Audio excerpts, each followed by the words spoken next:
साथियों नमस्कार। हमारी आज की कहानी है उत्तर प्रदेश के सुल्तानपुर जिले की घटना है।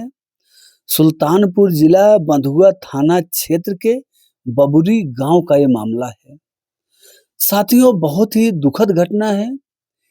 एक चाचा, चाची और भांजा, मतलब जिस लड़के की वो चाची लगती है, वो लड़का चाची के कमरे में मिला।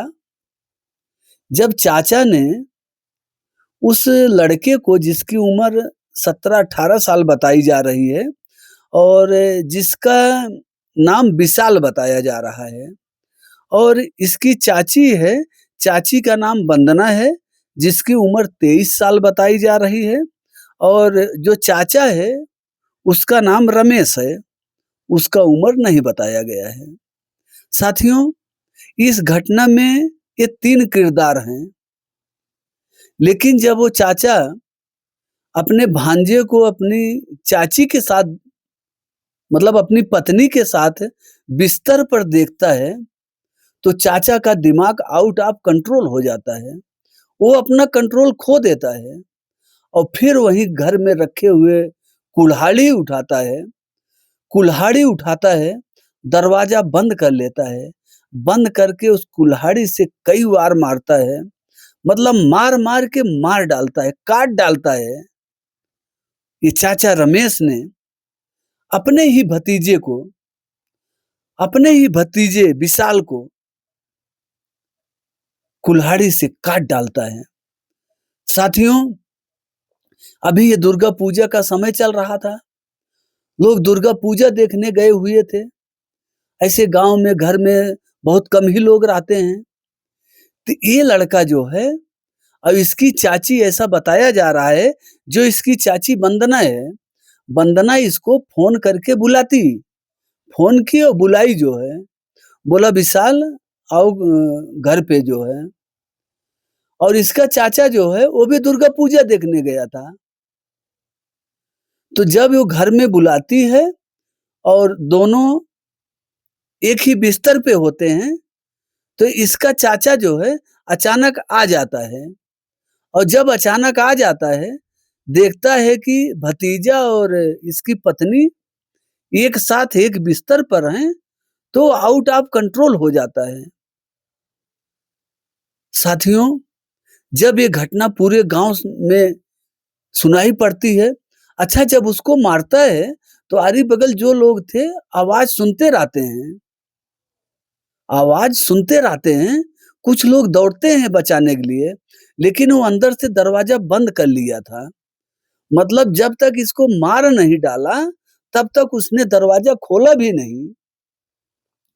और ऐसा बताया जा रहा है कि इसकी पत्नी, इस लड़के की चाची, जब इस लड़के को बचाने के लिए आई, तो वो चाचा जो है अपनी ही पत्नी को भी मारा।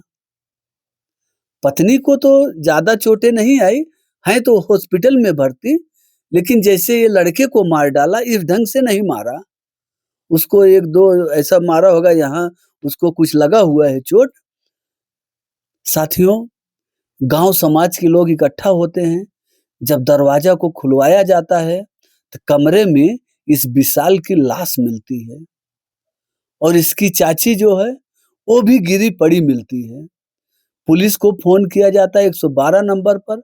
पुलिस आती है, लाश को पोस्टमार्टम के लिए भिजवाती है और इसको, रमेश को गिरफ्तार कर लेती है।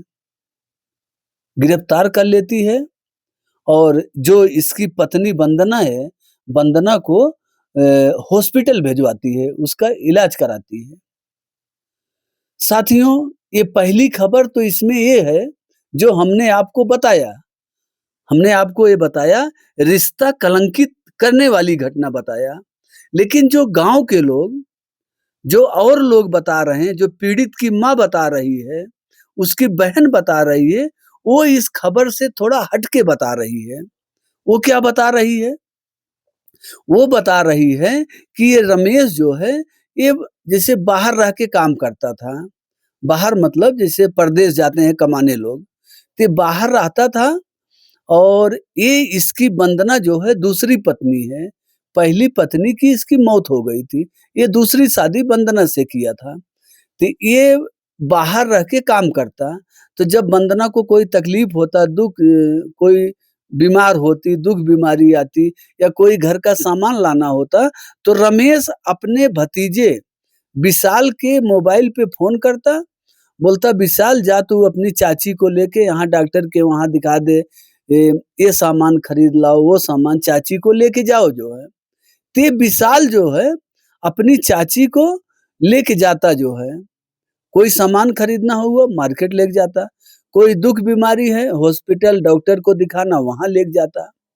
तो इस तरीके से रमेश, विशाल और वंदना ये तीनों का जो है इस हिसाब से कार्यक्रम चल रहा था कि वो जैसे मदद करता।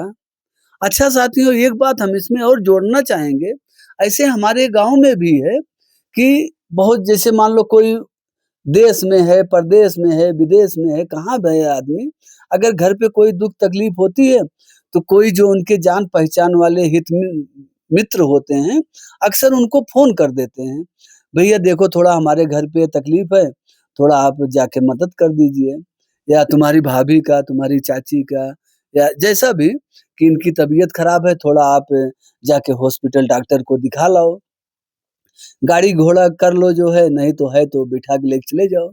तो अक्सर आज भी लोग जो है एक दूसरे की मदद करते हैं, लेकिन ये मदद इतना खतरनाक हो जाए साथियों कि जिसे जिसे अब माँ माँ और बेटा हुआ ये लड़का जो मारा गया विशाल, अब ये बेटा लगता है पद में, भाई का लड़का मतलब बेटा जो है।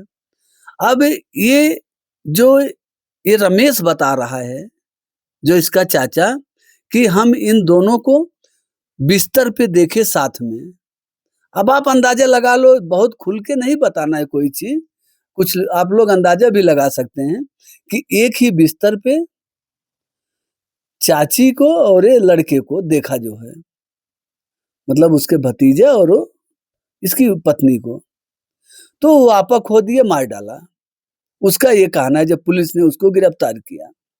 लेकिन गाँव वाले जो घर वाले बता रहे हैं, वो बता रहे हैं विशाल बहुत अच्छा लड़का था, सबसे बड़े प्रेम से बोलता था, उसका स्वभाव बहुत अच्छा था, वो ऐसी गिरी हुई हरकत कर नहीं सकता। बल्कि रमेश ये परदेश जब रहता था, तो फ़ोन करता कि जाओ हमारे घर पे, अपनी चाची का डॉक्टर के पास दवा के दिखा लाओ या कोई सर-सामान लेना है। ऐसे-ऐसे करते-करते इनका आना-जाना बढ़ गया। तो हम तो ये कहना चाहेंगे साथियों, अब लोग अगर किसी का मदद भी करें ना, तो बहुत सोच समझ के करें। कहीं ऐसा ना हो कि आपको घर में बुला के आपको मार डाला जाए, जैसे इस बच्चे के साथ हुआ। अगर आप किसी की मदद कर रहे हो और उसके दिमाग में कोई खुरपंची दिमाग है उसका, तो आपकी उसकी पत्नी से फ़ोन कराएगा कि बुला लो, और तुम भागते चले जाओगे, और जब जाओगे तो वहाँ हो सकता है तुमको मार डाला जाए, जैसे इसने मार डाला। इसका एक बहाना भी ये बता रहा है, अब सच्चाई कितना है वो तो भगवान ही जान सकते हैं। या तो ये सच्चाई छिपा रहा है, या तो ये सच्चाई बता रहा है।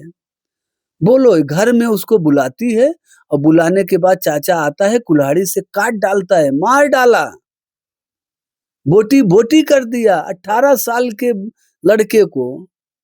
सोचिए, या तो ये बात सच्चाई है कि चाची का और इसका जो है नाजायज़ संबंध थे, और या तो कोई पुरानी रंजिश की वजह से घर में बुला के जानबूझ के मारा गया हो, कि सब लोग दुर्गा पूजा देखने गए हैं, दुर्गा पूजा का समय है, गाँव में घर में कोई है नहीं, अब ऐसा एक बहाना करो कि इसको मार ही डालो। अब क्या सच्चाई है साथियों? घर वाले बोल रहे हैं कि साजिश के तहत बुला के इसकी बीवी और ये दोनों मिलके मारे हैं। ऐसा घर वालों का कहना है कुछ लोगों का, कि इसकी बीवी और ये दोनों मिलके मारे हैं। और कुछ लोग कह रहे हैं कि बीवी नहीं मारी है, बीवी तो इसको बचा रही थी और इसका पति ही, चाचा ही इसको कुल्हाड़ी से काट डाला है। साथियों, बहुत ही दुखद घटना है। आप लोग का जो विचार होगा कमेंट बॉक्स में ज़रूर बताइएगा। फिर मिलते हैं एक नई कहानी के साथ, तब तक के लिए जय हिंद, वंदे मातरम।